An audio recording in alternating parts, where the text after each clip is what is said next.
Assalamualaikum warahmatullahi wabarakatuh. Halo anak-anak Indonesia. Perkenalkan, saya Ibu Emi Sudarwati dari TBM Kinanti Purno Bojonegoro. Pada kesempatan kali ini, saya akan membacakan sebuah dongeng karya Nazla Hasmi dengan judul Bekti si beruang madu kini tak ceroboh lagi.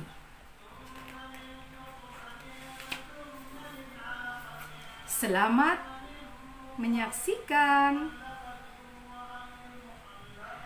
Bekti si beruang madu kini tak ceroboh lagi. Di sebuah hutan di Pulau Sumatera, hiduplah seekor beruang madu bernama Bekti. Bekti suka sekali makan madu. Yummy, Maha besar Allah yang telah menciptakan madu selezat ini. Gumam Bekti penuh rasa syukur. Suatu hari, persediaan madu di rumah Bekti habis.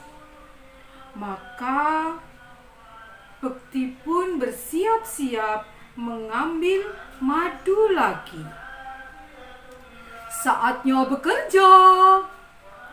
Bekti membawa gerabahnya dengan semangat. Sambil bernyanyi riang, ia menuju sarang lobi lebah. Halo lobi, bolehkah aku mengambil madu di sarangmu? Sapa Bekti ramah kepada lobi ketika ia telah sampai di sarang sahabatnya itu. Maaf Bekti, aku tak bisa membagi madu lagi untukmu. Tak disangka-sangka, lobi menjawab sambil menggelengkan kepalanya dengan tegas. Biasanya, ia selalu murah hati. Kenapa begitu, lobi? Engkau tahu kan bahwa madu adalah makanan kesukaanku? Tanya Bekti heran.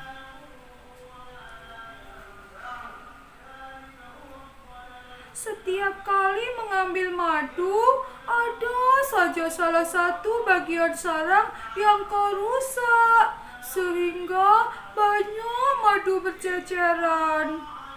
Akulah yang selalu bersusah payah memperbaiki dan membersihkannya. Kini aku tak bisa bersabar lagi. Bekti mengangguk. Mencoba mengerti. Ia memutuskan pergi ke sarang Victor lebah yang berada di pohon sialam yang tinggi. Kau datang lagi rupanya, Bekti. Bukankah 2 minggu yang lalu sudah kukatakan, cukup sudah kau mengambil madu di sini. Kau selalu tak berhati-hati bila berjalan.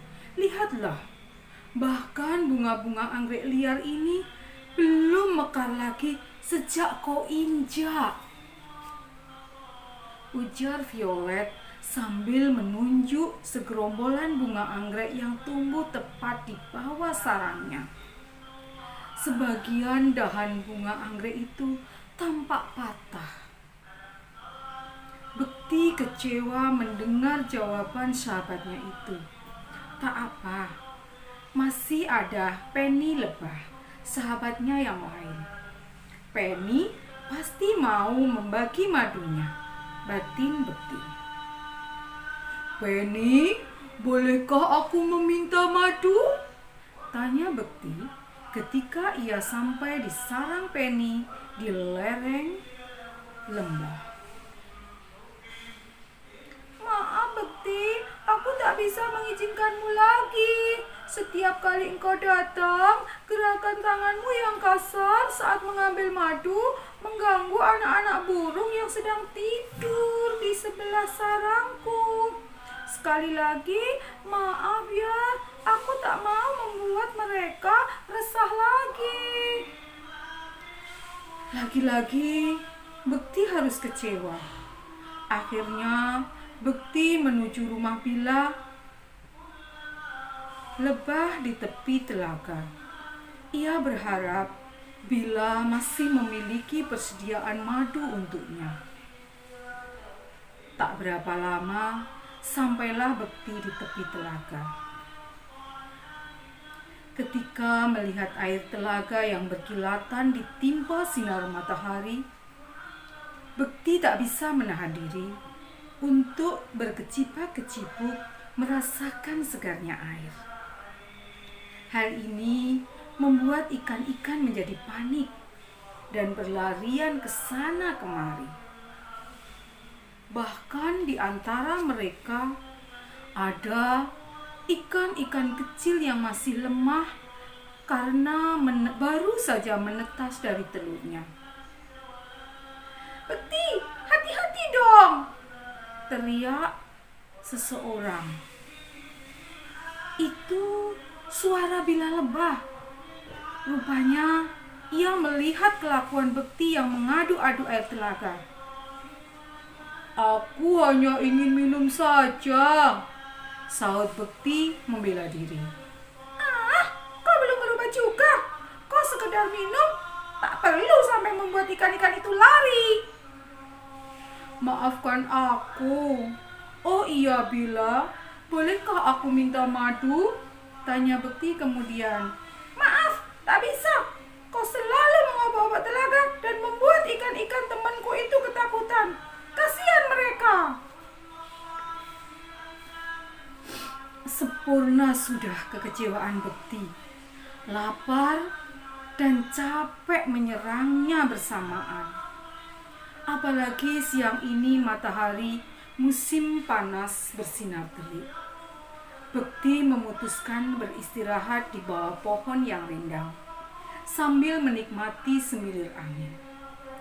Ia mengingat-ingat apa yang telah dilakukannya sehingga membuat lebah sahabatnya yang biasanya pemurah itu kini tak mau membagi madu untuknya. Setelah lama merenung, Bekti paham bahwa penyebabnya tak lain adalah karena kecerobohannya sendiri. Kini ia menyesal. Dengan langkah gonta, ia memutuskan untuk pulang. Tak ada madu, buah-buahan pun jadi batinnya. "Bekti!"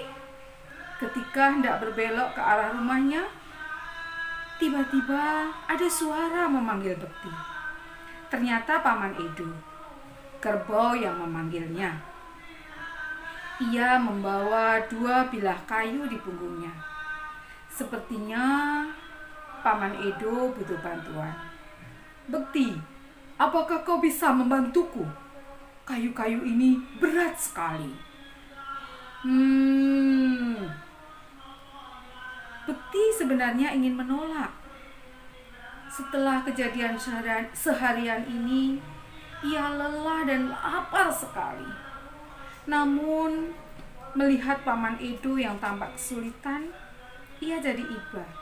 "Baiklah Paman." Bekti mengambil sebilah kayu dari punggung Paman Edo dan menaruhnya di punggungnya sendiri. "Wah, terima kasih Bekti, kau memang baik." "Mau dibawa kemana kayu-kayu ini, Paman?" tanya Bekti. Kini mereka berjalan beriringan. "Ke rumah Paman untuk memperbaiki bagian rumah yang rusak kena angin kencang tempo hari." Bekti mengangguk mengerti.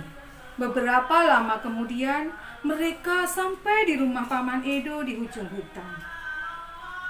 "Rumah Paman nyaman sekali," kata Bekti ketika duduk di serambi.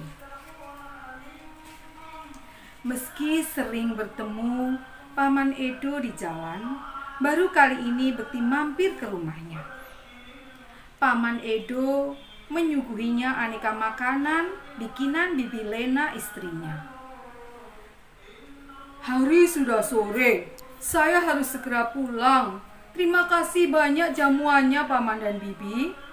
Bekti pamit setelah puas menikmati makanan yang tersaji. Ia merasa lebih segar sekarang. Sebentar, ada sesuatu untukmu. Paman Edo menahan Bekti dan mengajaknya ke pekarangan belakang rumah. Penuhilah gerabahmu dengan madu ini. Alangkah senangnya hati Bekti. Ternyata Paman Edo memiliki sarang lebah penuh madu. Kali ini Bekti mengambil madu dengan hati-hati, rapi, dan cermat. Tak ada sarang yang terkoyak atau madu berjajaran lagi. Pun tak ada tanaman atau hewan peliharaan Paman Edo Kerbau yang terganggu. Bekti tak mau ceroboh dan membuat Paman Edo marah. Kau boleh datang lagi sewaktu-waktu bila madu telah habis, kata Paman Edo ketika mengantar Bekti sampai halaman rumah. Bekti mengangguk senang. Terima kasih sebelumnya Paman, ucapnya sopan.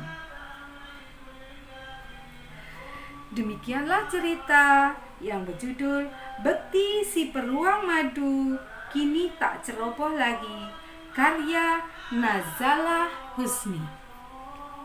Terima kasih. Selamat menunggu pembacaan dongeng selanjutnya. Wassalamualaikum warahmatullahi wabarakatuh.